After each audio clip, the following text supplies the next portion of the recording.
और इसलिए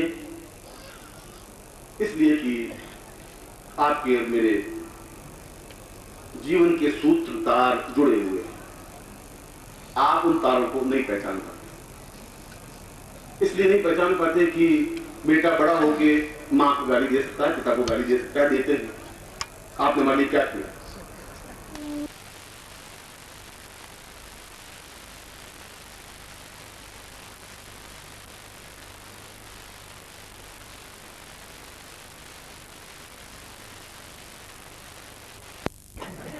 यह ज्ञान तो स्वतः प्राप्त हो ही जाता है, और आपने इसके अलावा उन बच्चों को कुछ सिखाया नहीं। और जो मैं आपको सिखाने जा रहा हूं, इसलिए आप ये कह सकते हैं कि गुरुजी मैं 3 साल से आपके साथ, आपने मेरे लिए क्या किया, ऐसा कह सकते हैं। और लड़के कह सकते हैं पिता को, तो आप भी कह सकते हैं। और अगर पिता गंभीर है तो उसको सुनना चाहिए, इसलिए कि उसके जीवन के जो भोग हैं उनको भोगे और भोगने पड़ते हैं। रामकृष्ण परमहंस जैसा परमहंस अंतिम क्षणों में कैंसर हो गया पूरे गले में, और पानी की बूंद गले में नहीं उतार सकते थे। और विवेकानंद ने पूछा कि ये बहुत आश्चर्य की बात है कि मेरी आंखों के सामने 50 कैंसर के मरीजों को आपने ठीक किया है, और आप खुद गले के कैंसर से पीड़ित हैं। उसने कहा कि तुम इस बात को नहीं समझते, तुम्हारी कुंडलिनी को मैंने जागृत किया नहीं है, तुम्हारे 3 चक्र जागृत किए हैं, जिसमें तुम 7 चक्र जागृत हो जाते तो इन शब्दों को, इन चिंतनों को आप समझ सकते हैं। और विवेकानंद के 3 चक्र से 4थे चक्र जागृत हुए ही नहीं। इसलिए जागृत हुए नहीं कि रामकृष्ण परमहंस कर ही नहीं सके, किए नहीं। और जब तक अंदर के चक्र जागृत नहीं होंगे तब तक अपने जीवन के स्वरूप को भी नहीं समझ सकते, और नहीं समझ सकते इसलिए दूसरों के सूत्रों को नहीं समझा सकते। आपके जीवन के भोग, जो दुख, जो परेशानियां, जो रोग, जो कष्ट, जो पीड़ाएं, जो बाधाएं, जो अड़चने हैं, वो आपके जीवन की पूंजी है, और आपके खुद के द्वारा पैदा की हुई पूंजी है, गुरु के द्वारा दी हुई पूंजी नहीं है। क्योंकि आपने बहुत ज्यादा भोग भोगे होंगे, उसका रिएक्शन आपको मिल रहा है। और आप इस जीवन को जन्म से लगा के आज तक के जीवन को जीवन समझ रहे हैं। मैं पिछले जीवन को भी आपके साथ जुड़ी हुई बात कह रहा हूं। यदि 2 साल पहले मैंने किसी से 500 रुपए कर्जा लिया था, तो 2 साल बीच में बड़ी 700 दिन बीत गए, पर 500 रुपए तो बकाया नहीं, तो देने ही पड़ेंगे मुझे। और यदि आप अपने जीवन में नहीं उतार सकते तो फिर उस पूर्णेश्वरी प्रयोग के माध्यम से संपन्न हो सकता है। इसीलिए उस श्लोक के मैं इन तीनों लाइनों को समझा रहा था कि ऋषि कह रहा कि ये सारी समस्याएं मेरे जीवन में हैं, ऋषि के जीवन में नहीं, आपके जीवन में भी हैं। और वे अपने गुरु से प्रश्न पूछ रहे हैं कि इसका उत्तर क्या है, इसका समाधान क्या है। अगर मैं ही सब कुछ समर्थ होता तो फिर परेशानी को रहने ही नहीं देता, फिर जीवन में मैं क्षमतावान बन सकता, धनवान बन सकता था, ऐश्वर्यवान बन सकता था, कुटुंब सुख प्राप्त कर सकता था, दानवीर बन सकता था, और सब कुछ जो मेरी इच्छाएं हैं मैं कर सकता था, कर नहीं पा रहा हूं, इसलिए आपके पास आया हूं।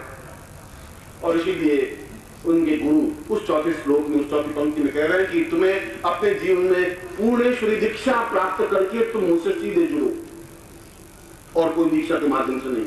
यह तो ब्रह्म दीक्षा भी होती है, रुद्र दीक्षा भी होती है, आत्म दीक्षा भी होती है। 108 उपनिषद हैं, अगर माना कि 108 मंत्र हैं तो उसके पीछे कोई रीजन है, कोई कारण है। इसलिए कि 108 उपनिषद हैं जिनको समझना जरूरी है। हमारे शरीर के 108 द्वार हैं जिनकी जागृति कुंडलिनी जागरण के माध्यम से संभव है।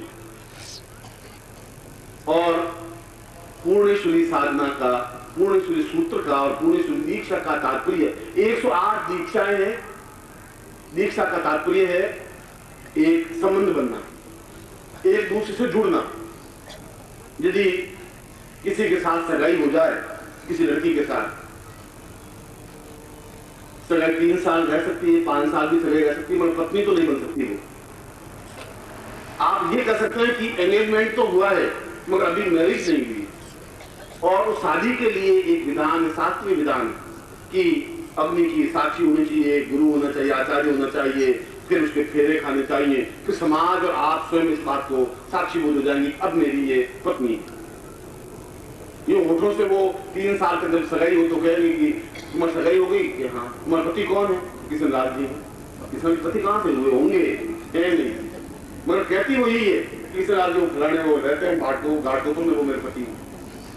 और तो मुझे तुम्हारी सगाई लगाई हो गई, लड़की बड़ी सुंदर है, ऐसा ऐसा है, वहां रहती। ठीक उसी प्रकार आप मुझे गुरु कह रहे हैं, मैं आपको शिष्य कह रहा हूं, सगाई हुई है। और मैं चाहता हूं कि कल आपकी मेरी शादी हो जाए।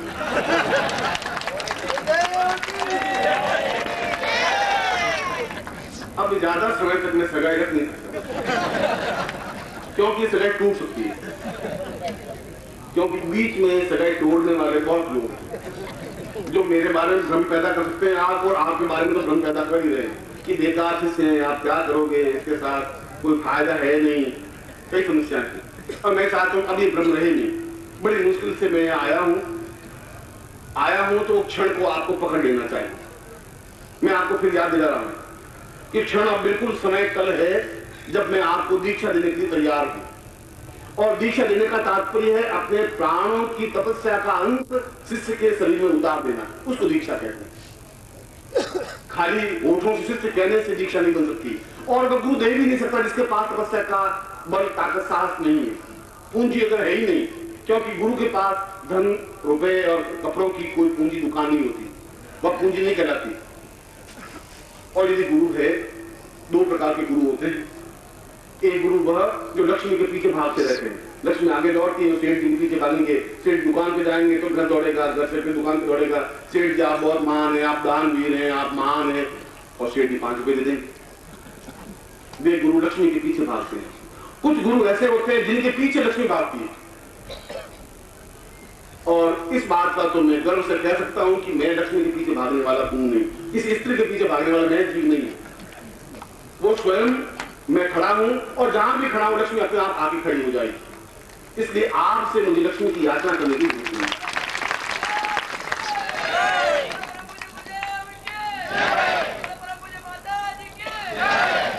और इसीलिए मैं कहता हूं कि आपसे मुझे कुछ दक्षिणा लेने की आवश्यकता नहीं, आपसे किसी प्रकार की याचना करने की मेरी प्रवृत्ति नहीं। मैंने अपनी जिंदगी में भी किसी से कोई याचना की नहीं, क्योंकि अगर मेरे पास साधना है और मैं आपको साधनाएं सिखाऊं, लक्ष्मी के प्रयोग सिखाऊं और लक्ष्मी की आहुतियां दिलाऊं, लक्ष्मी का आबद्ध करूं, मैं घर में लक्ष्मी हो ही नहीं, तो फिर मैं गुरु हूं ही क्या। पहले मैं अपने खुद प्रैक्टिकल रूप में आपको समझा सकूंगी कि ऐश्वर्यवान गुरु भी हो सकते हैं। ऐश्वर्यवान बनना कोई पाप नहीं है, कोई दोष नहीं है, कोई छल नहीं है, कोई झूठ नहीं है। कपट के साथ 2 पैसे लेना धूर्तता है। यदि आप मुझे 5 करोड़ रुपए दे दें, मुझे गुरु में लेने को कोई आपत्ति नहीं है, मगर मैं छल के साथ आपसे 2 पैसे लेना नहीं चाहूंगा। और यदि मैं आपको कुछ दे नहीं सकूं तो आपसे लेने की इच्छा रखूंगा भी नहीं, लूंगा भी नहीं। और कई बार मैं मना कर देता हूं शिष्यों को, मैं तुमसे नहीं लूंगा। कई बार ये होता है कि मैं शिष्य का भोजन नहीं करता हूं, रहता हूं 3 दिन, भोजन करता ही नहीं। क्यों? भोजन करने का मतलब है कि मुझे वापिस बहुत कुछ देना पड़ेगा, क्योंकि मैं अपने आप में मुझे बहुत अपने आप से परिचित हूं। मुझे मालूम है कि मैं क्या हूं, मुझे क्या करना है। और इसीलिए मैं कह रहा हूं कि अगर आप कहें और चैलेंज के साथ कहें तो मैं आपके पिछले जीवन नहीं, पिछले 25 जन्मों का लेखा जोखा आपका और मेरा मेरे पास पड़ा है। आप इस बात को नहीं विश्वास करेंगे, विश्वास नहीं करेंगे कि आपकी इच्छा है, आपका चिंतन है, क्योंकि बुद्धि आप पर हावी है। और पिछले 25 वर्षों से, पिछले 25 जन्मों से आपका मेरा संबंध है। और हर बार मैंने आवाज दी है, जैसा आप आवाज दे रहा हूं, जैसा मैं कह रहा हूं कि तुम्हें दीक्षा ले लेनी चाहिए, क्योंकि यह दीक्षा पूर्णेश्वर दीक्षा है। और यह दीक्षा इसलिए है कि ये क्षण बार बार आ नहीं पाते। यह संभव नहीं होता कि आप जोधपुर आ सके और आ सके मैं मिल सकूं, और मैं मिल भी जाऊं, मैं दीक्षा दूं, तीनों कारण एक साथ जुड़ नहीं सकते। और कल दीक्षा देने के पीछे आज शाम को बैठा बैठा सोच रहा था कि ये सभी शिष्य अगर मेरे प्राणों के अंश हैं, यदि मेरी श्वास है, यदि मेरा जीवन है, यदि मेरी धड़कन है, तो इनके चेहरे पर उदासी है तो तुम सुखी नहीं रह सकते। फिर तुम्हारा खुश होना, मुस्कुराहट लेना व्यर्थ है, इच्छा है। यार इनके चेहरे पर मुस्कुराहट लानी चाहिए, तुम्हारे चेहरे पर मुस्कुराहट आनी चाहिए, क्योंकि तुम्हारा मेरा प्राणों का संबंध है, एक चिंतन है। इसीलिए कल मैं सुबह ठीक 10:30 बजे आप में से जो भी चाहेंगे उनको अवश्य ही पूर्णेश्वरी दीक्षा दूंगा, और ये मेरा बहुत बड़ा उपहार आपके जीवन में होगा।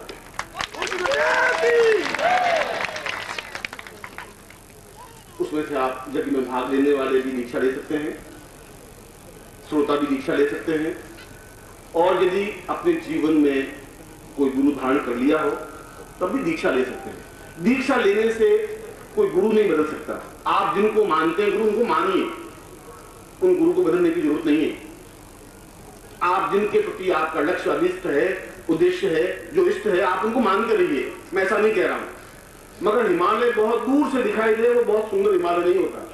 हिमालय के ऊपर चढ़े और हिमालय के पास में रहे, वह उस हिमालय का आनंद अलग है। जो गुरु 6 साल में मिले ही नहीं, वे गुरु नहीं बन सकता। उसमें क्या, हमारे जीवन की समस्या तो कल है और गुरु मिले 6 साल बाद, तब तो हम जिंदगी नहीं रह पाए। गुरु हो बिल्कुल आसपास जुड़े हुआ हो, जीवन से, प्राणों से, चिंतन से, विचारों से, धारणाओं से, ध्यान से। इसलिए शाम को बैठे बैठे न तो कोई आयोजकों की कोई चिंतन था, न उनका कोई आग्रह था, और न मैं आग्रह की परवाह करता हूं। जो चिंतन में मन विचार आता है वह लोगों को स्पष्ट कह देता हूं, यहां पर भी और भारतवर्ष के किसी कोने में भी। इसलिए मैंने चिंतन विचार यह किया कि यदि कल महत्वपूर्ण दिन है तो जैसा कि मैंने बताया 108 प्रकार की दीक्षाएं होती हैं। यदि आपने किसी से गुरु मंत्र ले लिया है तो लिया है, उसमें कोई दोष नहीं है। यदि आपने किसी गुरु माना है तो माना है। यदि आप किसी धर्म को मानते हैं तो मानते हैं। यदि आप किसी इष्ट को मानते हैं तो मानते हैं, मगर उसका दीक्षा से कोई संबंध नहीं है। दीक्षा का तात्पर्य कि मैं अपनी तपस्या, यदि मेरे पास पूंजी है तो उस तपस्या का अंश आपके शरीर में प्रविष्ट करूं जिससे आपके जीवन की न्यूनताएं दूर हो सके। इसलिए कल प्रातः काल 10:30 बजे, 10:30 बजे इसलिए कह रहा हूं कि मुंबई में मुझको आने जाने में कभी घंटा लगता है तो आपको 1.5-2 घंटे लग सकते हैं। बड़ा लंबा चौड़ा शहर है, इसलिए 10:30 बजे रखा है। और उसके बाद लक्ष्मी के जो प्रयोग बाकी हैं, मैंने कहा था कि वशिष्ठ प्रणीत लक्ष्मी प्रयोग, वह भी अपने आप में अद्वितीय प्रयोग है। आप एहसास करेंगे, अगर मैं गुरु हूं और मैं कहता हूं कि आप अगले 15-20 रोज, महीने भर में ही एहसास कर सकेंगे कि वास्तव में इन मंत्रों का एक गुणात्मक परिवर्तन जीवन में आया है भौतिक दृष्टि से, तो आप इस बात को एहसास कर सकेंगे कि आपके चेहरे पर, आपके होठों पर मेरा नाम अत्यंत मधुरता के साथ गुंजित होता है। नहीं तो आप कहेंगे बहुत धोखेबाज था, शरीर था, हुआ कुछ नहीं। ऐसा नहीं होता, मैं ऐसा करूंगा भी नहीं। मगर मैं जो कहूंगा वैसा उंगली पकड़ूंगा तो फिर मैं जहां कहूंगा वहां चलना पड़ेगा। फिर आप अपनी मर्जी से मुझे घसीट कर नहीं ले जा सकते, क्योंकि पगडंडी की रास्ता मुझे मालूम है। आप गुरु जी ऐसा नहीं, आप ऐसा करिए, ऐसा मैं नहीं कर सकता। मैं कह सकता हूं कि इस प्रकार की आपको आहुतियां लेनी, योर रूप में देनी है, तो कल आपको वशिष्ठ प्रणीत आहुतियां देनी है। तो मैं समझता हूं कि वह जीवन का एक आवश्यक अंग है, आपके जीवन का, आपके जीवन का मूल उद्देश्य है। लक्ष्मी समुद्र में पैदा हुई, समुद्र की बेटी, समुद्र के किनारे आप रहे और भिखारी रहे, बड़ा आश्चर्य की बात। उसके पीर में, लक्ष्मी के पीर में आप बैठे हुए हैं और भिखारी रहे, कमाल। ऐसा तो जिंदगी पहली बात सुना है। यहाँ तो दोनों हाथों से, हम तो लक्ष्मी के जोधपुर से आना पड़े 600 मील तब उस पीर में आ सके। आप बिल्कुल उसके पास में बैठे, कहीं कहीं कोई शरीर में गड़बड़ है, कहीं प्राणों में गड़बड़ है, कहीं चिंतन में गड़बड़ है, कोई धारणा में गड़बड़ है, और उसी गड़बड़ी को दूर करने के लिए कल मैं दीक्षा और उस प्रयोग को संपन्न करवाऊंगा। इसलिए कल उस प्रयोग को संपन्न करने के लिए आपके जीवन का एक महत्वपूर्ण टर्निंग पॉइंट है, क्षण है। जैसा मैंने बताया, क्षण पास में निकल जाए, आप नहीं पकड़ पाए, और कल भी क्षण है और आप नहीं पकड़ पाए। ट्रेन लेट हो सकती है, आपकी तबीयत ठीक नहीं हो सकती, बेटा कहेगा कि पिताजी कर्म फूटे, दिमाग खराब होगा, कहाँ भटक रहे हैं, क्यों बेकार दुकान पर बैठो तो 5 रुपए कमाओगे, कुछ डरा नहीं है। पत्नी कहेगी कि आप कहाँ चक्कर में फंस गए हो, गुरु जी के कई शत्रु आपकी जिंदगी में, कोई मैं अकेला ही नहीं हूं, मैं खींच रहा हूं, वो भी खींच रहे हैं, वो तो कसम है, संघर्ष है। वो 10-12 लोग तुम्हें खींच रहे, अपनी तरफ घसीट रहे, और तुम बीच में कॉकटेल बनी हुई, कभी गैर इधर कभी गैर इधर। ये 25 जनों का लेखा जोखा है तुम्हारा मेरा, और वे सफल हो रहे हैं, क्योंकि आपके शत्रु आपकी पत्नी बन सकती है, पति बन सकते हैं, बेटे बन सकते हैं, भाई बन सकते हैं, संबंधी, रिश्तेदार, वो बहुत है। मैं अकेला बेचारा हूं, फिर भी मुझे विश्वास है कि जीतूंगा मैं, और गारंटी के साथ जीतूंगा।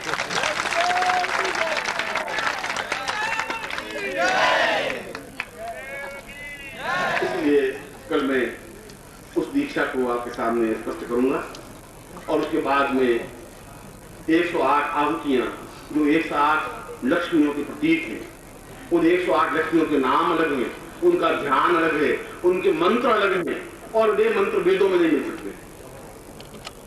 वे मंत्र तो उपनिषदों में मिलते हैं, और उपनिषद 108 उपनिषदों में इस समय भारतवर्ष में केवल 23 उपनिषद प्रकाशित हैं।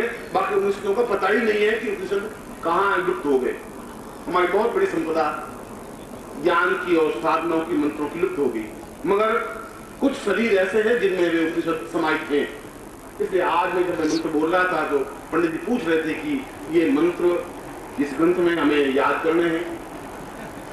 मैं उनको ये कह रहा था कि वे उस लक्ष्मी उपनिषद में हैं जो इस समय न प्रकाशित है न प्रचारित है, मगर कोई पोथी पर लिखे हुए ही मंत्र नहीं होते, उनसे कुछ शिक्षा नहीं होती। क्योंकि कबीर ने कहा है कि तू कहता पोथिन की देखी, मैं कहता आंखन की देखी। मैंने जो अनुभव किया है मैं वो आपको समझा रहा हूं, तुम पोथियों को पढ़ के समझ रहे हो, उसमें अंतर है। और प्रयोग के बाद में वह प्रयोग भी आपके लिए उतना ही महत्वपूर्ण है जो 108 कमल बीजों के, क्योंकि कमल में लक्ष्मी का निवास होता है। कमले कमलोत्पत्ति, भगवती लक्ष्मी स्वयं कमल में विराजमान है। और या तो 108 कमल समाहित करें या कमल बीज समाहित करें। कमल बीजों की व्यवस्था आयोजित यहाँ से करेंगे, उनकी एक एक आहुति विशेष मंत्र के साथ दें और देखें कि प्रयोग इफेक्ट होता है नहीं होता है, सफलता मिलती है कि नहीं मिलती है। मैं भी भारतवर्ष में बैठा हूं, आप भी भारतवर्ष में बैठे हैं।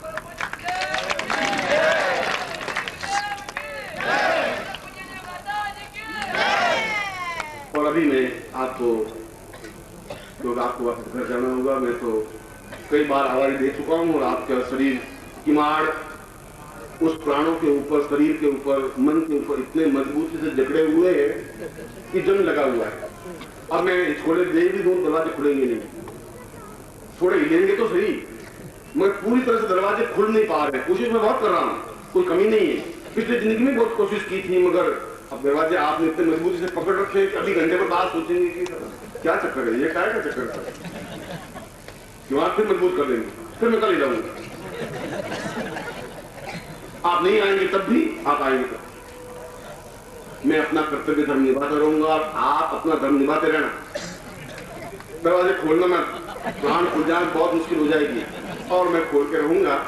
यह तो अगर मैं गुरु हूं तो मेरा उद्देश्य, मेरा लक्ष्य आपसे जुड़ना है, आपके जीवन को पूर्णता देना। इसीलिए कल मैं पूर्णेश्वरी दीक्षा दूंगा, निर्मोही आपको समझा देगा पूर्णेश्वरी दीक्षा का प्रयोजन और किस तरीके से करना है। अब ये जो प्रयोग मैं आपको समझा रहा हूं वह प्रयोग मैं आपके लिए प्रयोग संपन्न करवा रहा हूं, और इसके माध्यम से अगर इसको आप धारण करते हैं, पहनते हैं, तो आप तो निश्चित रूप से रोग मुक्त रहेंगे ही।